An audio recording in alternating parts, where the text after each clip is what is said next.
Alright guys, how you doing? It's Rabea, hope you're all well. So, some of you may have noticed I'm holding a new guitar. This is my brand new Fender Strat. And before I give you the details, basically Fender put their prices up. I wasn't planning on getting a new guitar, but Fender put their prices up, or they're going to. And this particular guitar was going to end up costing loads more money. And it was the last one in stock at Andertons, so I just thought, I'm going to get this on finance, worry about paying it off later. I wouldn't necessarily advise doing that, but this was one of those moments where I was like, I wanted this guitar for ages, actually before I got the 55 reissue, and then finally had the opportunity, kind of. So I thought, let's just run with it and see what happens.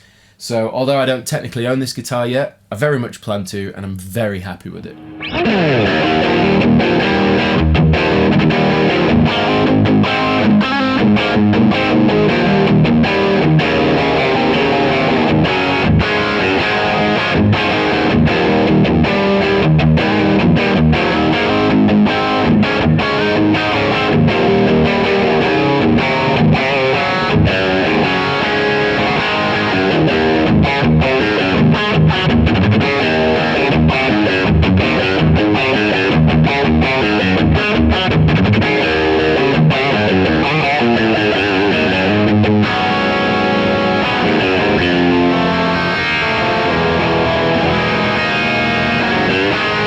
So what it is it's a artist-inspired Fender custom shop Strat.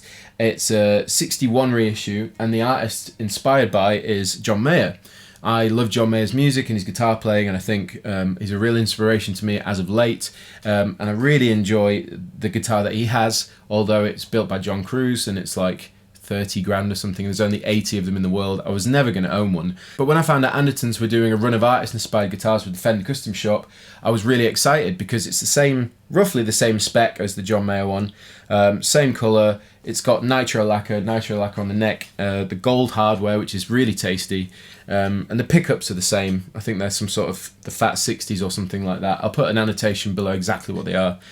But, you know, it's just the nice little touches, you know, the nice sort of minted, faded pick guard, the small amount of relicking on the guitar. It's nowhere near as battered as the 55, but it's got, you know, a few dings here and there, but it just feels great. It's about 7.3 pounds, I believe, and it's just a sturdy beast. And the neck's thinner. The neck's a lot thinner than my 55, so it's easier to play faster stuff on it.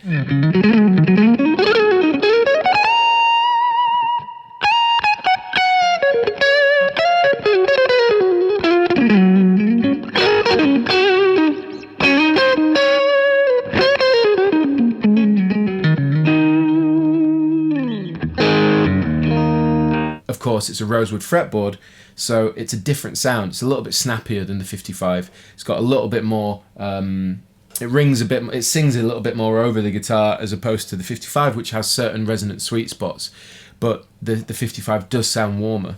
So here's the other one. This is the 55, and yeah, I mean, the main difference between the two is obviously the fretboard wood and the fretboard thick. The neck on this is such a beast. So it's a little bit hard. You have to battle more to play, you know, faster stuff on it, I suppose. But they're different guitars completely. They sound completely different. And if you can't decide, you know, on a specific neck setup or fretboard setup, then I'm going to A/B the two. So let's have a listen to the 55, and then we'll go straight over to the 61.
So there you go, there's a quick comparison between the two models. Obviously you've got a maple board with a fatter neck and then a rosewood board with a thinner neck. And there's definitely a difference in sound. The 61 is brighter, but it's got a bit more of a ringy, snappy jangle to it, which I really like. It's good for the funkier stuff. And of course, the snappier legato playing, I suppose. Whereas the 55 is just a straight up brute, and you can really give it some and grab hold of the neck, you know, and just... It's more of a dirty blues guitar, it feels to me like, at least. Whereas this one's a bit more of an all-rounder. So...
That's it. Basically, I just wanted to show you my new guitar, and of course, I don't own it yet, but it's cool that I got hold of it. And I recommend this particular model. It's just a really well-made, good-feeling guitar. If you can try them out, then please do. They are going to be available at Andertons. But yeah, that was it. Hope you enjoyed this video. Please like, subscribe, and share, and I'll see you soon.